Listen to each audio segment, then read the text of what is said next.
ci campagne bi muy wàllu ñaari tur yi muy góor jigéen yi. ñi nga xam ne ñoo nekk ci pouvoir bi ak opposition bi ku nekk di ko sànni sa morom ba ñi nga xam ne ñooy waa ànd sàmm jikko yi.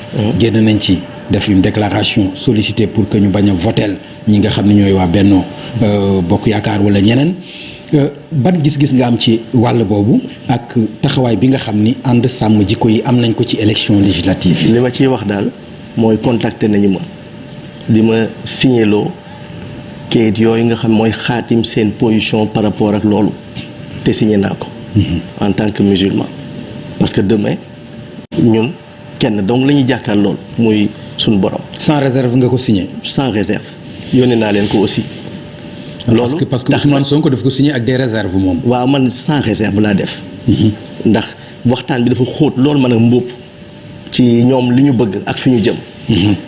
beneen bi bokk na ci tey jii sëriñu daara yi imaam yi ulema yi ak ñi nga xamante ni ñi ngi nekkee ci diine ñu ci bëri dama waxtaan ak ñoom ci réew mi. ba pare ma nar a ministère des cultes boobu incha allahu taala bëgg nañ ko taxawal ci réew mi pour gën a ñogal seeni taxawaay ci réew mi parce que Pape Ngagne ñun dootuñu wax ni dogal. yaa ngi jaxase ñaari campagne yi de. waaw mais man lan laa la wax le lendemain 31 juillet ñun dañu war a nekk aux affaires moo tax may premier ministre bi ñu war a samp ak commencé nañu liggéey ci discours de politique générale bi yooyu yëpp tàmbali nañu ko ñun tàmbali nañu organiser suñu bopp parce que pare nañu yàlla soo koy ñaan doo technique say loxo nii ngay def di xaar te foofu la ñu toll ñun. mais yàlla béy sa tool aussi. ñu ngi koy béy mais yàlla béy sa tool. Cheikh bi mais moom parce que yow bi may gis nga ma maa yow sama ileer taxali ko wala ak sama loxo ci dem ci nit ñi waxtaan ak ñoom wax naa la fajar gii maa ngi ñëw ci yow mais fajar laay duggaat ci àll bi am na ñeneen ñu may xaar te fan yëpp ci loolu laa nekk soxlawul télé soxlawul rajo. Sénégalais yi laa dem soxlawul loolu pourquoi soxlawul télé soxlawul rajo. mais parce que maa ngi jëm ca ñoom. xam nga communiqué wu ma. dama dem ca ñoom. mais est-ce que am nga loo communiqué. est-ce que am nga loo communiqué. est-ce que am nga ay sympathisants ay mbooloo bu la topp est-ce que am nga loo communiqué. gisoo meeting Mbàkke bi xanaa. non dama lay laaj est-ce que am nga loo parce que boo mënee communiqué wu ma. soxla wu c'est juste pour laaj la est-ce que am nga. comme ni ñuy gis ñenn ñi yeewi di drainer ñeneen ak ñeneen. benn ak ñooñu. mais meeting bi ñu def Mbàkke te suñu ñañu fa nekkal organiser ko wax dëgg yàlla. soo fa nekkoon di nga benn référence boobu nga am. déedéet jeexul yow tamit am na lu ma leen di waajal aussi vendredi incha allahu taala. parce que man maa ne du ma meeting damay dem Sénégal yi toog ak ñoom waxtaan ak ñoom. ñu wax ma li ñu xalaat ci réew mi ma wax leen li ma xalaat li ci ëpp nag saa yu may jógee ca ñoom xale yu ndaw yi amagul carte laay gën a waxtaanal. xam nga li tax ndax pour man victoire bi ñu bëgg ñun caabi bi ci ndaw yi la ko suñu borom roof. waaw lii moo tax ñu doxee nii. d'accord am na loo junj ci sa programme maanaam ci sa yéene plutôt ci assemblée nationale. li nga xam ne ñu bari contrat de législature lañ ko tuddee. am na loo ci junj. lu bari mais lan nga ci am yéene ci yenn loi yoo xam ni ñor na la. bëgg nga ko soppi wala bëgg nga ko indi lan. pour nekk njëriñ wax naa la article 27 bi d'abord pour mu leer ci bopp ñëpp mais ñaareel ba article 80. parce que pour man c'est la survivance des lois monarchiques pour man dafa war a dañ ci diggante président de la république ak i ñoñam loolu waaye pour mu am il faut que président bi rassurer ñi nga xamante ni ñoom la jiite maanaam ñu indiwaat cëslaayu le père de la nation bokk na ci pour man dañu war a supprimer le HCCT dañu war a supprimer aussi le 16 le conseil économique social et environnemental suñu leen supprimer ñoom ñaar ba noppi ñu supprimer toutes les agences nationales yi nekk ci réew mi créer benn agence pour la gestion des actifs de l'État benn loolu ñu ngi ko nar a link nag ak Dakar Financial Center bi ñu bëgg a samp fii ndax Pape Ngagne ci bindu mag ñi Cheikh al Islam Serigne Touba Seydi Hadji Malick Maam Limaamu ak ñeneen ñi fi jaar ca Kunta Njaasaan si seeni bind suñ ci référé woo daañu tëgg Sénégal bi ñu bëgg te foofu la ñu war a jaar ndax matière bi bëri na lool ci pour que Sénégal. nan ngay def laïcité. xam nga laïcité mosut a jóg suñu réew. waaw mais xam nga li nga ma wax. dama dégg moo tax rek ma lay laaj nan ngay def laïcité.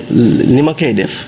mooy incha allahu taala jël naa audience ak ki fi teewal catholique yi ci réew mi defe naa gannaaw suba la. pour wane ne ko ñun tamit sa njaboot lañu bokk. donc xamal ne laïcité boobu tënk réew mi man awma ci lu ma ci jéem a réfléchir ñun dañuy vivre en harmonie. sama biir kër am naa fa koo xamante ne du jullit te mi ngi def liggéeyam comme il faut am naa ci ay xarit. am naa ci ay mbokk comme yow am nga ci ay mbokk ak keneen ak keneen donc Sénégal modèle bii mu présenté ci àdduna bi bokk na ca Sénégal gii itam ma lay wax jamono ji nga xamante ne kuy wutati dara ci àdduna fii nga ko nar a wutee jamono dooju yegsi na mooy naataangi gii ñu woote d'ailleurs muy gént gëm a géntoon te nga may wax gént waaye rêve bi Pape Ngagne mi ngi ci yoon nekk dëgg. wax dëgg yàlla. waaw mais dafa dem ak dafa démarrer ak faux pas coalition bi am problème. waaw c'est-à-dire loolu dafa nekk signe boo xam ne du signe bu baax. vraiment du signe bu baax. mais fay waaw coow li heureusement ba nga xamante ne àggul ca ba ñu yoree ba nga tàmbalee ca laata ñuy dem ca yëf ya moo tax coow li te fayaat na sax parce que ñi mu jógee woon il fallait que ñaari parti jonjonte pour mu am jafe-jafe.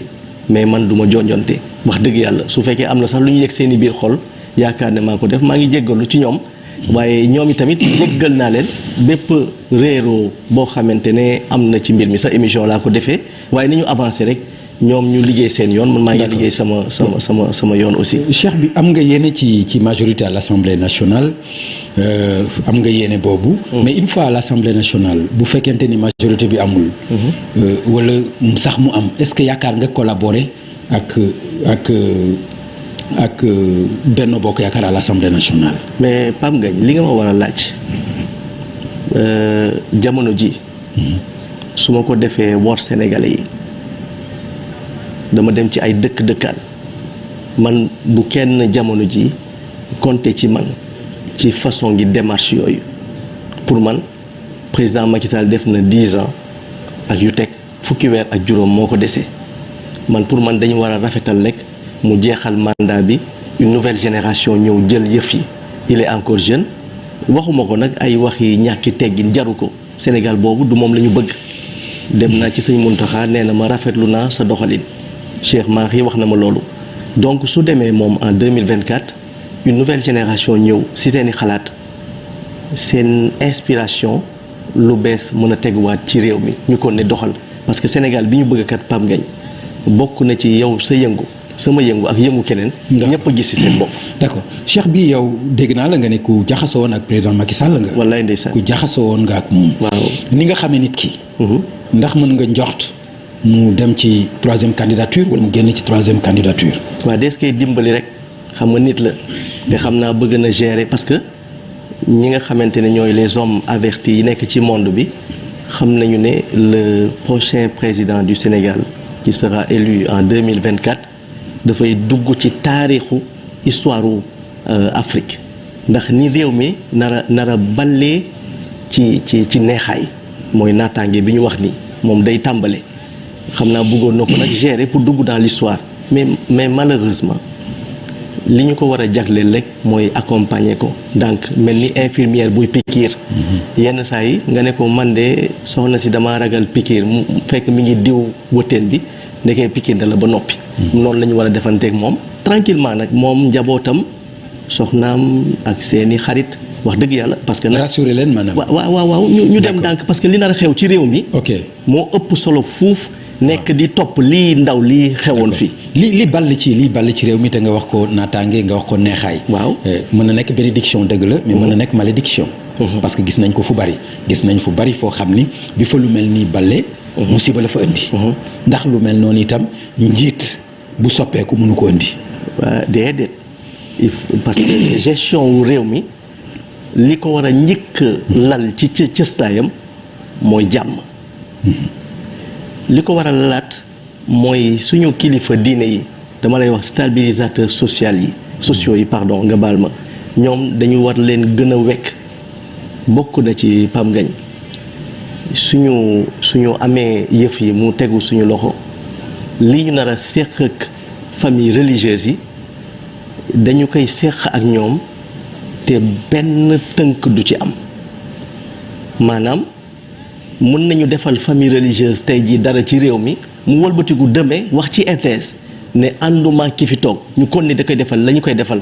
ndax taxawaayam ci biir réew mi loolu la ñu war a teg ci réew mi ba ca des mooy président de la république dafa war a jël loxoom saa yu jógee yërmande moo ci war a génn.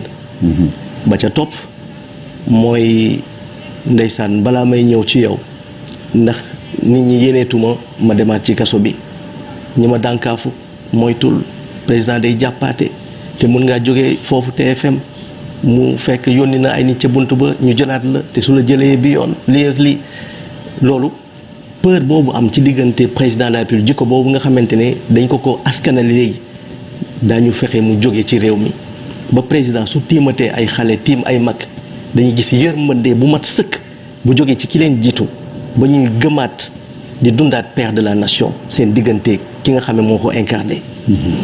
d'accord ci leneen li nga xam ne bëgg naa ñu taxaw ci mais xam naa nañ dellu soit ci politique bi. mais dafa am loo junj loo xam ni wax dëgg yàlla soxal na ma muy ñeenti tom yi nga xam ni. def nga ko. wallaay ci ngir gi mbindeef imaamul mursalin lii c'est important ñu taxaw ci. wallaay jërëjëf. mais ci c'est important parce que mënuñu ci bañ a wax. waaw dafay xaw a doy waar nga teg ko fi ñu gis ko nii te waxuñu ci. loolu wax dëgg yàlla mënuñu ko. mais bëgg naa rek nga dikkal ma si tuuti. tuuti sax moom mënuñu ko ci wax. waaye mënuñu ci wax lu bari ndax waxtu la. ma jukki ci rek nga jukkil ma si rek. s'il vous plaît.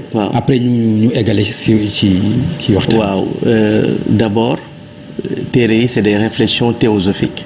moomale ay poésie ci biir en français laa ko bindee ci biir kaso bi ay bind yoo xamante ne maa ngi tagg gën gi mindeef ci jaar-jaaram ci jikkoom ak di ko ñaan ne am nañu cofeel ci moom. te lii yëpp ci kaso bi nga ko bindee. waa kaso bi laa ko bindee mais jamono ju neex moo tax ma ne mënumaa fay ki ma fa dugal ndax lii teraanga bi duma ko fàtte mukk ci àdduna te ba ma fay dugg kat dañu ma dugaloon pour toroxal ma ak naqaral ma dugg fa nekk fa ci mbégte sama néeg am ay sànqale ñu fay doxantu ma jël dugub Malick sama grand frère moo ma ko indil di leen ko jox chaque jour mel ni damay jokkoo ak ñoom loolu may ma xalaataat ci réew mi ndax am na livre moo bind aussi vision la tudd pour le Sénégal maa ngi ko war a génne bientôt 250 pages la téere yi nag wax dëgg yàlla li ma gën a neex ci sama dund mooy tagg gi ma tagg gën gi mindeef sallallahu alayhi wa sallam waxuma nag ñëwoon nañ ca bële passé wax naa la ne incarné wu ma cheikh